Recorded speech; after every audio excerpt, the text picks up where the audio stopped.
Today we're going to be making for dinner fried chicken, mashed potatoes, and gravy. And we're going to make the gravy from scratch.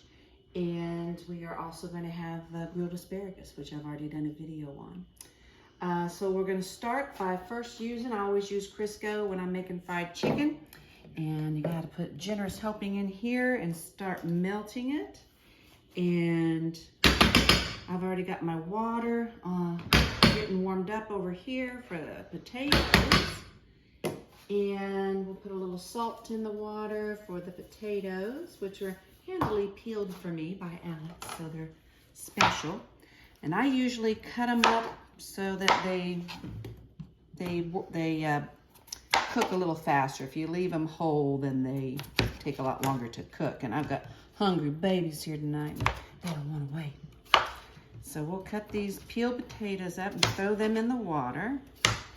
And then once this Crisco has melted, then I'm just going to put the chicken in to start frying. So by the time I come back, we'll already have the potatoes in the pot, and this will be melted, and we'll put in a few pieces of chicken. All right, now we're going to fry the chicken. We've got our Crisco all melted. Our potatoes are getting ready to boil. Go ahead and put your oven on 325 bake, because that's going to be what you're going to make your asparagus at. Start that. All of this chicken has been rinsed off in cold water, and now I'm just drying it. And normally I make more than just legs, but tonight we're just having whole chicken legs. But if you're having a whole chicken or with other bigger pieces, you always want to start with your biggest piece, because they take the longest to cook, so they get the extra time in the frying pan. Now it's going to look like a lot of salt, but it really isn't that much, but it's just going to look like it. And so you put about that much salt. This kind of flour is gold medal flour. It's the only kind I ever use for frying chicken. It's actually all I use it for. When I bake, I use white lily or Hudson cream. But gold medal self-rising has to be self-rising, or it will not work, because you want to make really crunchy fried chicken on the outside. So we're just going to do this until we get the pan full, and then we'll be back. All right, after you get them all in there, you just put the lid on it until we flip them. So now that our chicken's been frying for about maybe 7 or 8 minutes, I have the fork that has been handed down to me from my mother, who's right there. She's supervising me as I make this chicken. I am. And this is the chicken turning fork. So you need a fork like this. I'm probably gonna get yelled at here in a minute. I'm just watching. So you want to try to be real gentle when you turn them. You want to stay, keep the crust on. Yes, that's the important. The crunchies are what we call it, and we just be real gentle with it. Am I doing this right, Mother? Yes, you are. And don't be alarmed if you get spattered on from time to time when you're making fried chicken. It will happen. It's part of it. It's just part of it. And my mother is having dinner with us tonight, and my father. And my mother just surprised me by bringing over her famous homemade macaroni and cheese with breadcrumb topping. This is a picture we are going to be putting in the oven. But I already have made it at home. Sometime I'll go through it. We'll videotape it. You're going to want this. You're going to want it. You're going to want it. So if you'll zoom in here and just get kind of a light golden brown, we're just going to put the lid back on it. And we're still getting our potatoes boiling, and we'll be back in a moment. All right, so here we are. We're going to turn the chicken one more time, and we'll probably do this a few more times. You're just being real gentle with them when you do it. And also try to stand them up on the other side as well, because you want it to like get the crispies all around it. So you're just going to keep turning it until you get it to the level of crispy that you like it. And that is it for now. The mac and cheese is in the oven. Takes about a half an hour to warm through, and that'll be good until a few more minutes. All right, so we're making our fried chicken, mashed potatoes, the wonderful surprise mac and cheese that my mama brought, and the asparagus that we're gonna make now. So the asparagus is a super easy recipe. My friend Kevin taught me this. I did a video on it already, but just a quick run through since we're having it. You just cut off those gnarly ends, I call them, You spread all this out in a single layer, and your little kitty cat gets up here to get a front row seat because, you know, she's concerned about this asparagus, no doubt. It's 2 ingredients. Well, 3 if you count the actual asparagus. That's right, honey. So you just put a little olive oil like that, and then you get your hands all olive oily because you're going to roll them in the olive oil. Now that they're all nice and coated, you're just going to take your salt and just sprinkle a little salt. I use sea salt, that's what I like. And you bake them for about 15-20 minutes depending on how big they are. These are kind of medium sized, so probably about maybe 16-17 minutes, and in the oven at 325. All right, we hear that frying a crackling chicken. And I've turned it once since I was on here last, and you can kind of see if you want to like show in the pan there. Have it pretty golden brown. We're getting close, and there's a lot of little crunchies down in here. We even like to eat those. And when we're done frying this chicken, we're going to make gravy out of what's left here in the pan. And see these little places here where it doesn't really get good and fried? What I like to do is just kind of turn them up like that and let them fry on that little side right there. You ever do that, Mom? Mm-hmm. And you just kind of I turn them not all the way, yeah, like that. I turn them not all the way over. Yeah. Just sort just of to get that quarter of a way over. Yeah. So you get more. So you get the crispies all over it. Mm-hmm. Whoop, I don't want to take that crispy off. Gotta be real delicate with them. And since I got my chicken out when I do this, I can't put the lid back on it. But, oh, it's smelling so good. If video had smell, you'd be loving this right now. Even more than you already do. All right, so. Ooh, that's a big old crunchy that just came off of that one. Ooh, we know how to get them out of the pan, though. And we put them do. on They're not escaped. Mm-hmm. They are not escaped. And I'm just going to leave that one little one down there because it's kind of holding up several. Yes. I'm going to let that one. There we go. That's how I wanted that. So we'll let this cook like this for, 4 or 5 minutes, would you say, Mother? I'd say. All right. We just walked in from the front porch, and it is smelling good in here when you haven't been inside. And then you come inside, it's like yummy. So we have a few of these little bad boys ready to come out. The smaller ones are already done, like this little guy right here. Look at all those crunchies. Let me get up Zoom on that. in there. That's some good looking fried chicken right there. And I just put a little paper towel down to get the excess grease off of it. And as they get done, we'll put aluminum foil over them to keep them warm, because that's really all you need to do to keep them warm till the rest of the stuff is ready. Actually, I wouldn't do that. You don't want to aluminum If you do foil? that, you lose the crunch that's on the chicken leg. Oh, that's right. You know, I did know that because of the moisture. Mm-hmm. So how should we keep this warm while we're... It'll stay warm, honey. It stays warm for a long time. I saw that. Little piece Put fell that little off. piece right there, and I'll be tasting That's it, a taste checking it out. tester. That's a I'll taste tester. it. Uh-huh. Yeah. See that little piece right there? I'm gonna check it out. I never cover it. I just let it sit out on the let plate. it sit out? Yeah, and I usually do not put a paper towel under it. Oh, And the reason why is because I want it to get rid of its grease without being soaked up in a paper towel. But that's just because that's the way I've always done it. Doesn't mean you can't do it this way. well, I kind of like your chicken, so I'm going to do it your way. We're going to take that paper towel out and throw it in the trash. Y'all hear that? No paper towel. Look at that. Just look at all that. It's beautiful. Isn't that beautiful? It's Beautiful chicken. And they're almost all done. So we're going to get rid of this paper towel. So Yep. edit. Yep. Oh, and there's that little tester, Mom. That's very hot. And here's a crunchy I'm not going to let get There you going. go. All right. Paper towel in the trash. Thank you, Mother. Mm-hmm. There are lots of things you can cover with aluminum foil, But that's not one but of them. chicken's not one of them. Look at the little crispy. Can you hear it? I hear. All right. Okay. Always pick them up when you're taking them out by the little piece that's on the end of the chicken. Don't want to tear any of the meat up. Like Lay I them did. around your plate. Mm-hmm. Kind of with the, well, you can see what I'm doing here with the bone And notice part. the no paper towel. and no paper towel. And no aluminum foil to cover. Now that's got a beautiful crunch on it. So does this one's coming off. Oh, I look can't at help that. And that one too. Mmm. Yummy, yummy.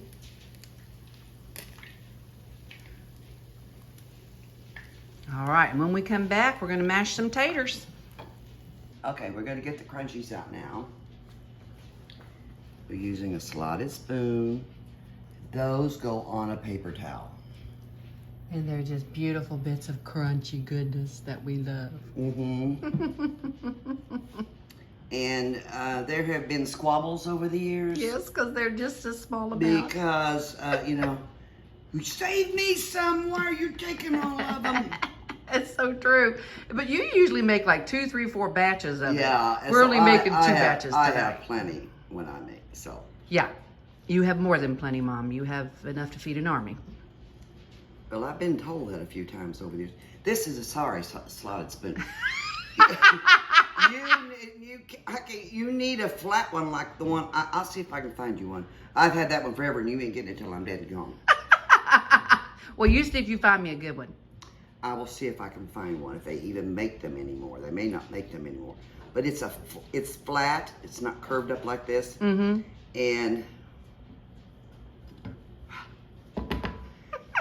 And it just scoops them all right up.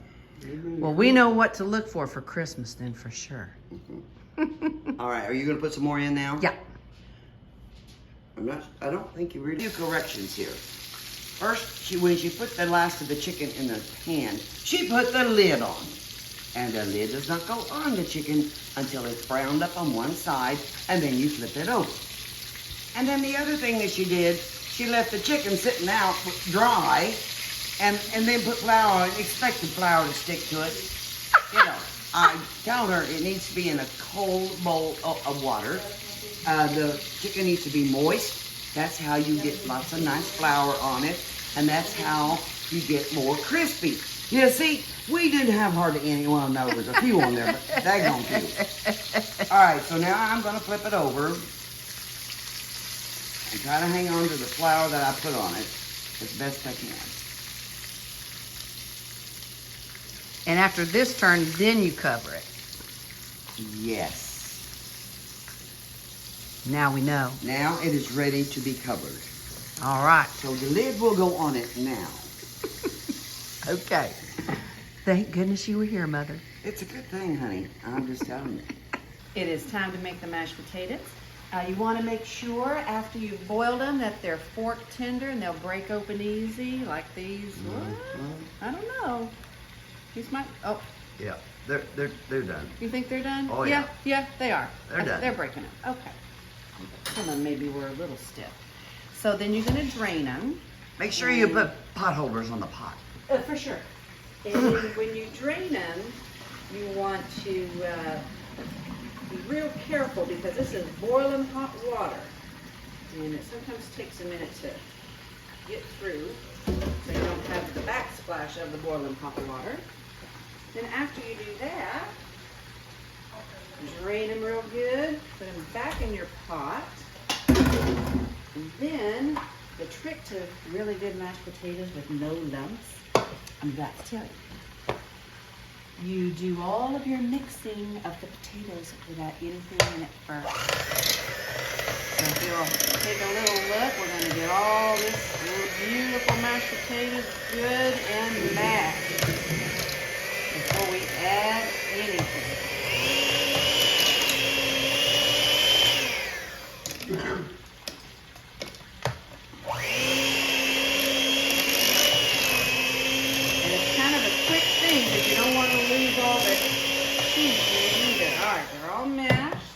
So the first thing I do is throw half a stick of butter because we did about, I don't know, 8 potatoes, maybe 7 or 8 potatoes. So I got my stick of butter in, and we like a little garlic in ours. It just gives it a nice little flavor. Not too much, for about pot this big, about that much, about a half teaspoon. And then we're going to add a little milk. And I don't really measure, I just go by the consistency that I want the potatoes. And then plenty of salt, because you know, potatoes gotta have salt. So we're gonna start mixing all this up.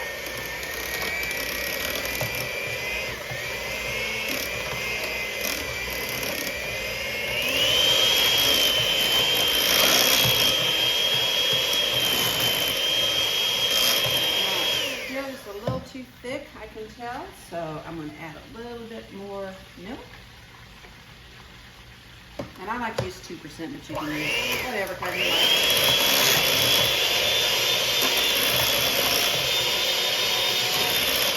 Oh, that's getting light and good up there. This could be.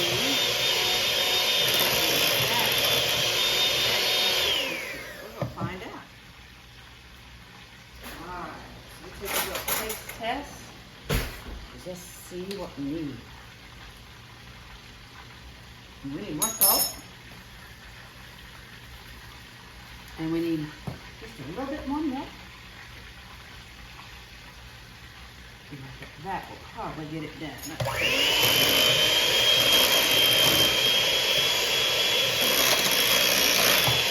Oh, can you see the fluffiness inside here?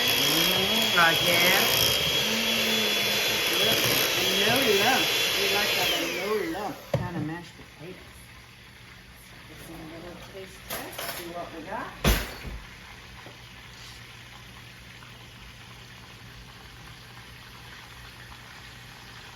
It's perfect taste, perfect temperature.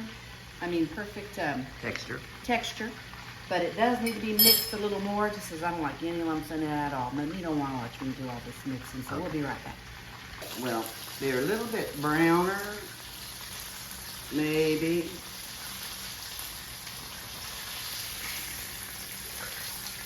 I love that sound, frying chicken. It's just such a heartwarming sound. You know, it's a good day. We're all getting ready to have fried chicken. You know the song Sunday Morning Coming Down? Yeah. And the smell of mama frying chicken. Yeah. And then there's also Just a Swingin'. That's awesome. And mama's in the kitchen frying up some chicken. That's right. And that's a beautiful plate of chicken. All right. And on to the gravy now. Yeah. Now we're gonna make some chicken gravy to go on the mashed potatoes that we just made. And this is what we fried our chicken in. And we're gonna also catch some of those crispies. I'm gonna call this a crispy catcher from now on. So I'm gonna try to do this without making a big giant mess. Or burning yourself. Or burning myself. I'm gonna try to avoid all that. So I just did it all like that. We've got all those little crispies in here. I'd let it sit there and dripple. We're gonna let her dribble for a minute. Let it drip. In case y'all don't know, I'm a hillbilly from Eastern Kentucky. I'm proud of it, honey. Proud of it. Flat Gap to be exact. All right, so we're gonna pop these little babies. Look at that. It's kind of pretty. What would you call that? Flat. Flat Crispies. Not very crispy, but who knows? Maybe the kids will want them. I don't know. I'm gonna get as much of this out of here as we can with the spoon that my mother hates. You all now know she hates. All right. Okay. So now whenever you pour grease out of a pan, you always want to give it a little wipe on the side so when you put it back on the heat, you don't start a little grease fire. That's good to know anytime you're cooking anything that you're pouring out. So the way we're going to make this gravy is we're going to put the grease back in. Maybe some of it, maybe not all of it. Just enough to cover the bottom of the pan. We still have a little bit left over, but that's okay. And then you can use any kind of flour you want for the gravy. I'm using gold medal right now, but you can use really any kind. And it's a lot like making biscuits and gravy when you make a roux with a little flour. And except you're making it in chicken grease. And then my favorite seasoning to use is the Nature Seasoning because it has so many things in it. It makes it really easy.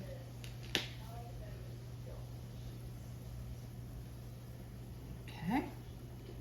And then what we're going to do is probably use this one. Stir stir our roux around here, let that thicken. This is what's gonna make the gravy get thicker. And we also might want just a little bit more flour, I think. I know they're gonna, how much, it's just, it gets to the consistency that is a little bit thicker than what it was, so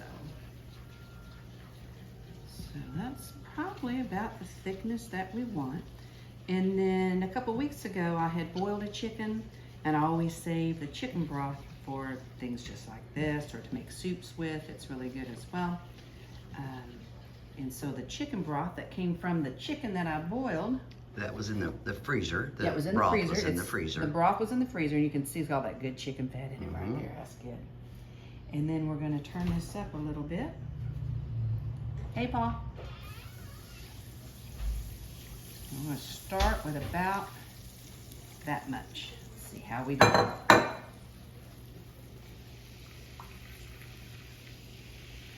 And we're just gonna stir this around till it starts to look like gravy.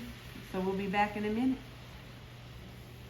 Have to do a certain way. So now we've got gravy. Take a look at that. Stir that around and show the consistency of it. Nice Oh, gravy beautiful. to go on the mashed potatoes. All that good chicken broth that has no preservatives, nothing, just the water I boiled that chicken in that made that beautiful broth. It makes equally beautiful gravy, as well as soups and other things. So that is going to be our gravy, and it's ready to go. And it literally took 2 minutes to make that. Not hardly any time I at mean, all. not hardly I'm any time. surprised. And it's just gonna be the lightest, best tasting, perfect little gravy for the mashed potatoes. And if we're having like chicken fried steak or anything, that's really good gravy. Ooh, that sounds good on it. So Lord. I think that's a wrap. We're gonna show a plate here in just a minute. Okay.